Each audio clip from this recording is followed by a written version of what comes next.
In Luke 24, we read about two disciples who were on their way to Emmaus. These disciples were fleeing out of fear after Jesus had been crucified on the cross.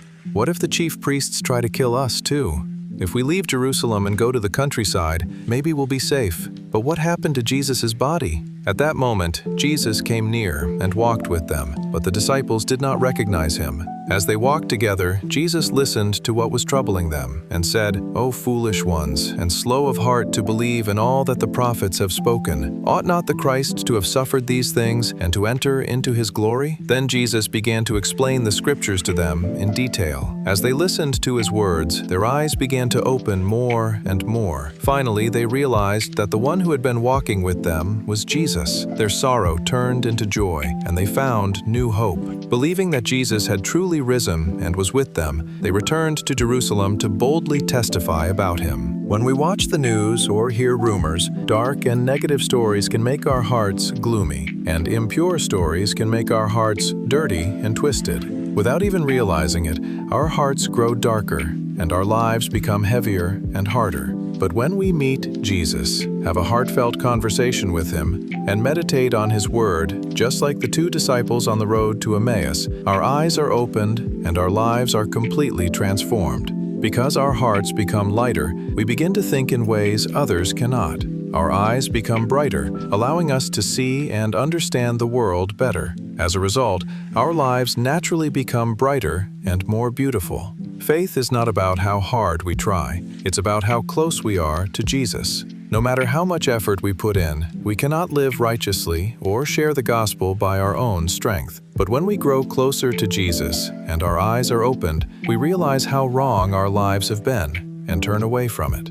There was someone I knew who went through a very difficult time after failing in business. This person began attending our church while having hardships. After hearing the gospel, he received salvation, but he was so poor that he often had to skip meals. Since he didn't have much to do, he began reading The Secret of Forgiveness and Being Born Again and again. One day he thought, I can speak Japanese. I should translate this book into Japanese. So he began translating it section by section. Reading a book can take just a few hours, but translating it takes deep thought, word by word. As he translated, the Word of God stayed in his heart, and he grew closer to Jesus. His heart became brighter and was renewed. Later, he visited Japan. As you may know, Japanese people place a high value on trust. Some Koreans may break trust even with close friends, so Japanese people often hesitate to trust Koreans. But this man was seen as trustworthy, and he was given the opportunity to bring a successful Japanese business into Korea. That business prospered, and his life improved. His faith also grew, and he later became an elder in the church. Just like that, as we grow closer to Jesus and our hearts change, our lives change too.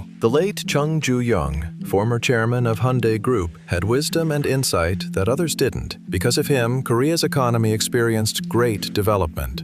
If human wisdom can achieve so much, how much greater is the wisdom of Jesus? When the wisdom of Jesus enters our hearts, our thinking changes, our eyes are opened, and we begin to live a life that cannot be compared to the one we had before. Many people don't realize this, and instead try hard to succeed by studying or making lots of money. They strive in the wrong direction because they don't know that when the wise Jesus lives in us, he makes our lives bright, blessed, and rich. Think about swimming. Even if you're not a great swimmer, if you wear fins, you can swim fast and even beat someone better than you.